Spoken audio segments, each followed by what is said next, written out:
Hi guys, welcome back to White Shadow Spiritual Advising.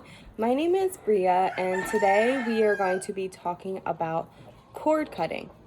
So before we get to that, down below I will put the info for my business pages. It's just very simply White Shadow Spiritual Advising on Facebook and Instagram. I post daily tarot readings on there, as well as things like meditation messages and a bunch of other fun stuff for you guys to keep up with. If you would like a reading, please message me through one of those platforms, and all the info you need is on those pages.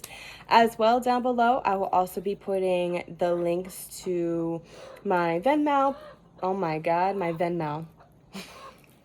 My Venmo, my PayPal, my Cash App. If you feel compelled, if this really resonates with you, it really helps you out to make a donation to me and to support my page and all the free work and the free guidance and tools that I offer you guys, or to simply just make an offering to your spirit guides for delivering this great message to you.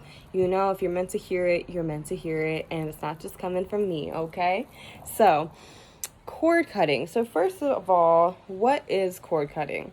So a lot of times, and not all of the time, cord cutting occurs when we have a connection with someone, whether it's a friend, a lover, a boss, a family member.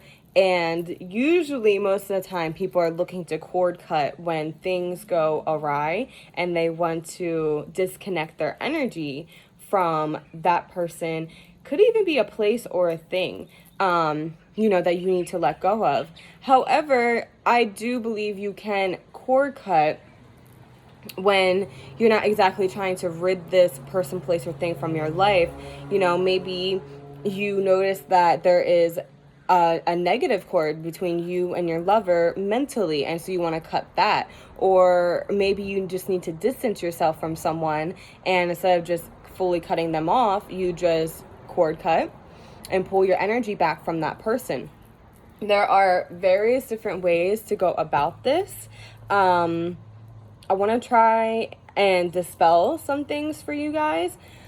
So I think the biggest mistake I see in cord cutting and the practice of it is that a lot of people do it too early, meaning it's not ideal and it's not encouraged to cord cut when you're still in a place of healing. Because really, if I'm angry with someone that I used to be friends with and I haven't let go or accepted exactly what happened between that connection, and I try and cord cut, what I would actually be doing is creating even more of an energetic connection with that person, because it's more so a projection. It's not an intake of your energy.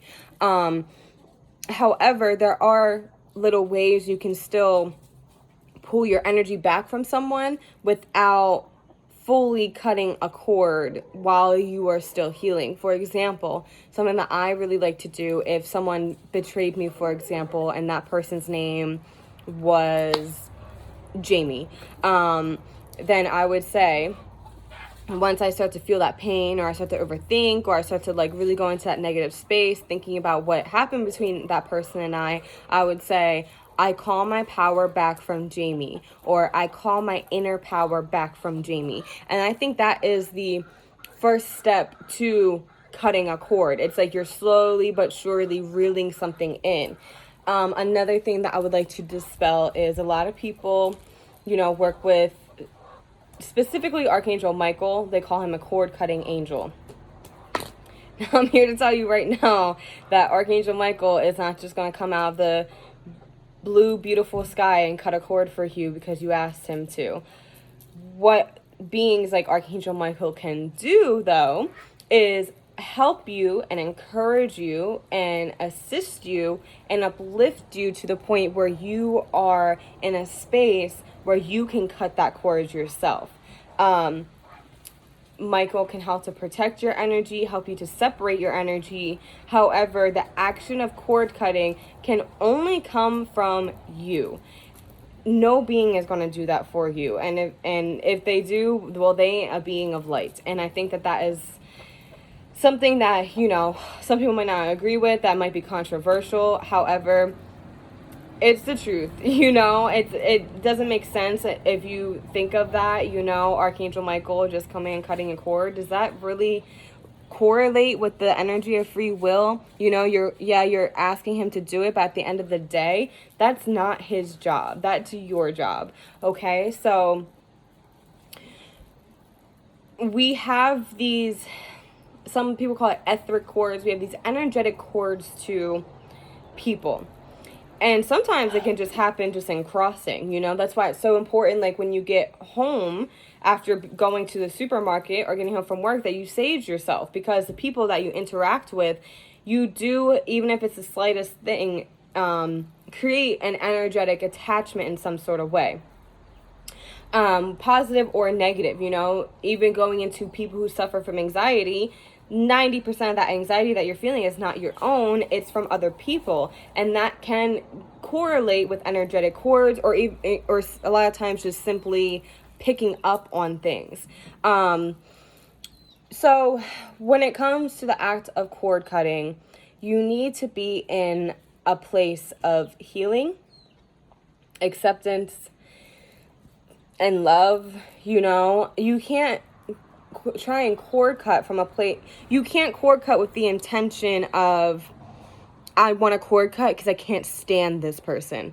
That is not very, it's not very positive for you or the other person, or place or thing. You want to cord cut from a space of, I'm ready to let go of this, and I don't want this attachment anymore, because I understand now and can accept why this happened and why I was meant to go through this, and why this person, place, or thing can't be in my life anymore. That is where you can find that peace and contentment, especially within the action of cord cutting. So we can have different types of cords with people. A lot of times, if we are sexually active with someone, we will have cords from our sacred space to their sacred space. And, you know, if you break up with someone, you want to cut that cord. Oh my God, I'm so sorry. There's chickens all over my property, and just wild chickens. I live in Hawaii, so there's like literally chickens everywhere. A little fun fact about Hawaii. Anyway, so if we have a friend and, you know, we are arguing with that friend, or maybe there's a lot of differences, or just in general being friends with someone, a lot of times there will be a mental cord. So you guys will have this etheric cord from like headspace to headspace. And a lot of people perceive certain cords as negative in general. For example, I've read a lot of things that if you have a cord from your headspace to the headspace of your partner, your lover, that is not very good. The cord is supposed to be from like sacral chakra, soul energy to sacral chakra, soul energy. That's something you guys can look into, you know, to each their own. So the thing about cord cutting and calling your energy back from someone is, if you don't do that, then your energy is pretty much sitting with that person, with that place, with that thing. And the true healing comes from understanding that you can take your energy back from someone. You can take your power back from someone. And you can cut the energetic cord that you have to that person. So when you go to, you know, so calling your power back, definitely one of the first steps. You know, I call my power back from so-and-so or whatever. And just going through healing modalities like that, you know, even just writing down how you felt during this connection, why you feel it went wrong, and why you don't want it in your life, what you learned from it. Just doing your natural healing modalities. And then once you come to a place of ready to cord cut, you can either do it in meditation, you can do it in ritual work, you can do it just by, you know, sitting under the moon. So what I like to do is imagine a cord from, you know, me to that person, And literally, it's so simple as one, but it's simple to cord cut once you get to the space of being able to cord cut. What is difficult is getting to that space of, I'm ready to do this. I'm at peace now. I have contentment. I have acceptance over this situation, and then being able to cut that cord. So what I simply do is I imagine that cord from me to that person. And, you know, whether it's in meditation or while giving myself a reading, and I imagine big divine scissors coming in and snip, snip, snip. And it is, you know, that simple to a point. Now, when it comes to calling in beings, whether it's Archangel Michael or whatever, you can say, you know, as you're in the process of getting to that space of cord cutting, Archangel Michael, I call upon you to please assist me in my cord cutting process. I honestly don't know of other beings that can cord cut. You know, maybe you want to call upon Kali Ma, if that's, you know, if you connect with her, if you resonate with that energy.